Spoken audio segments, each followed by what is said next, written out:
This little baby with the smile of an angel has only just turned 7 months old but is the youngest nominee ever for the Hong Kong Film Awards. The youngest nominee ever. What is the magic of this little baby? The story begins on this day. The baby was just born, but before his mother had a chance to look at him, he was snatched away by his mother's ex-boyfriend. The bodyguards rushed after him. The hospital was in chaos. During the scramble, the ex-boyfriend fell down the stairs. The baby fell out of his hands. Everyone watched in horror as the scene unfolded. In the nick of time, a pair of big hands grabbed the baby. Before anyone could breathe a sigh of relief, the baby suddenly slid downwards. Then the whole thing fell out of the swaddling clothes. Catch! Pull me up. Don't be afraid to catch it. Good job. You too. Seeing this, you might think that these two men are good people. In fact, Jack and John are They steal things for a living. This time they came to the hospital to steal drugs. To sell the drugs they stole for money. Jack and John will be able to make ends meet for a while. When the money was gone, Jack and John went back to stealing. With their nimble hands and professional locksmith skills, Jack and John made a lot of money. After splitting the money, Jack went back to gambling, but he was not very good at it. He lost all the money he had in one day. He owed the casino over $100,000. The casino pressed him to pay up. Jack simply refused to pay, so the casino put a notice all over the stairwell of his house. His father threw all of Jack's belongings out, claiming that he was never going to be his son again. And when John had money, he would pretend to be a rich man and go on dates with beautiful women. But in reality he had a wife. She told him I was pregnant. John's first reaction was to tell her to have an abortion, and he often asked her for a divorce. In his opinion, the existence of his wife was holding him back from marrying a rich woman. Even with John's bad character, she was still very kind to him. I don't know how John could have married such a good wife. Yet these two bastards had their day to regret. The day the landlord invited Jack and John to do a big job. And when it's done, they'll be paid $7 million.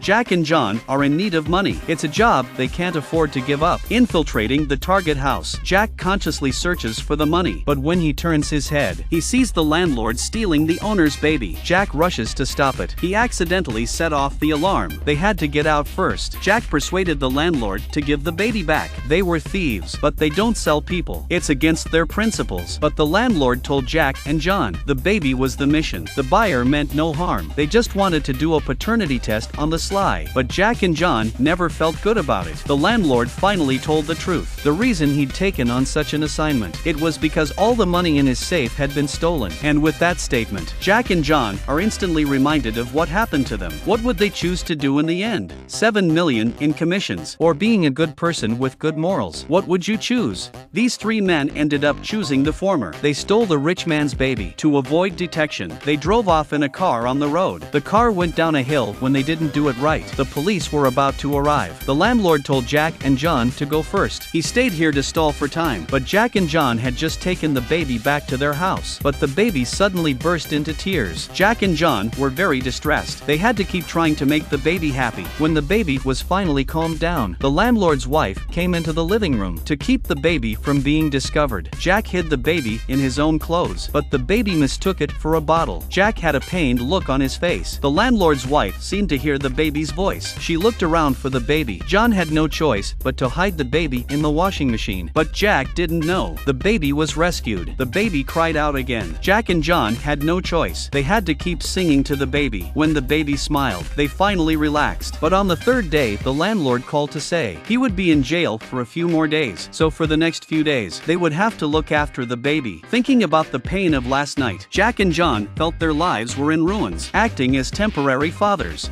Jack and John went to the supermarket, doing their best to pick out supplies for the baby. But due to their inexperience, the baby items they picked out were all inappropriate. After being pointed out by the cashier, Jack and John enrolled in a good father course to learn the skills of caring for a baby. At first, they still had their hands full. Life was a mess. Between the pain and the pleasure, Jack and John gradually found meaning in their lives. On the other hand, as the buyer never saw the baby, in anger, the agent was thrown into the freezer. The agent rapped on the door in fear and begged for mercy, telling of the landlord's relationship with Jack and John. Immediately afterwards, the bodyguards approached Jack and the others. John saw the bad guys coming. He leaves the baby in the care of someone else. He and Jack had to escape. He used his bouncy bed. He easily escaped the bodyguards. Undeterred, the bodyguards chased Jack all the way to his house, trying to take the baby away. Jack had to take the baby and go first. But in his escape, He didn't notice. The pram got caught in the back of the van. The van took it away. Jack grabbed a car and went after it. But the money carrier mistook Jack for a robbery, so he drove faster. John caught up with him on his motorbike. He climbed on the bonnet, trying to grab the pram with his hands. Jack fights back. At that moment, the pram suddenly came off. He lost control and went into the middle of the road. Jack drove into the middle of the road without a second thought.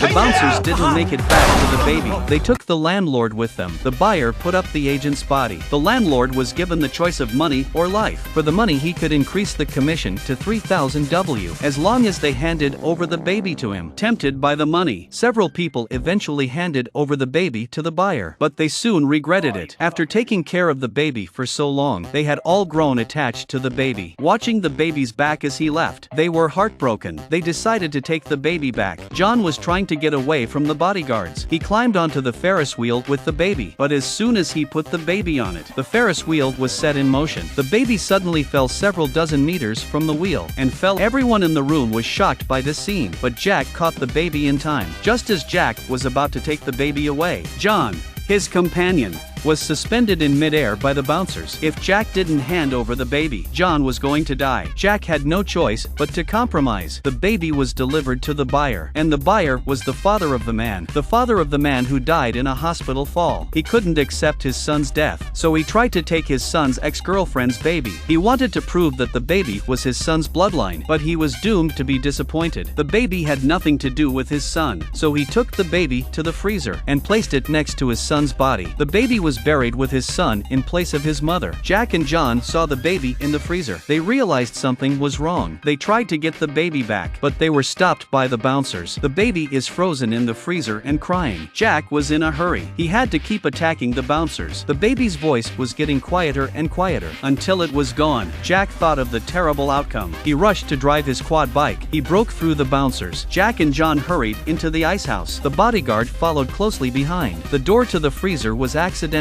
closed. The baby's eyes are shut tight. There's a layer of frost on his face. The situation looked very bad. Jack immediately took off his coat and wrapped it around the baby. The undeterred bouncer tried to take advantage of the situation and attack Jack. Jack used the fan to block the bouncer in the corner. John sprayed the two men with water. The two men were shivering as the fan blew on them. As the hours ticked by, Jack can't even handle the freezer temperature, not to mention the baby. So Jack and John pinned the baby between them, with Jack and John's body heat to keep the baby warm. Just as Jack and John are about to lose their grip, the landlord finally arrives with help. The door to the freezer was opened. They came out. They were rescued, but the baby in his arms was in great danger. Jack rushed to give the baby first aid, using himself as a defibrillator. He gave the baby an electric shock. He tried twice. The baby was unresponsive. It was as if the baby had been taken from him by death. Jack was distraught. The third time, he couldn't hold on any longer. Jack collapsed to the floor. Soon the paramedics arrived. The baby was taken away. Jack tried to follow but was blocked from doing so. Jack and John tried desperately to catch up but collapsed. All those involved were arrested afterwards. They will all get what they deserve. Jack and the three men did well in prison. They were able to get their sentences reduced. By now, Jack has finally learned what it's like to be a parent. He has come to appreciate the relationship he has with his father. John also reflects on his mistakes. He began to learn to be a good husband. The baby's mother came to thank Jack. Not only did they not care about Jack's previous experiences, they were willing to hire them as bodyguards and drivers for their family. All in all, this is a funny and heartwarming film. It reminds us to cherish the people around us. Don't regret when you've lost them.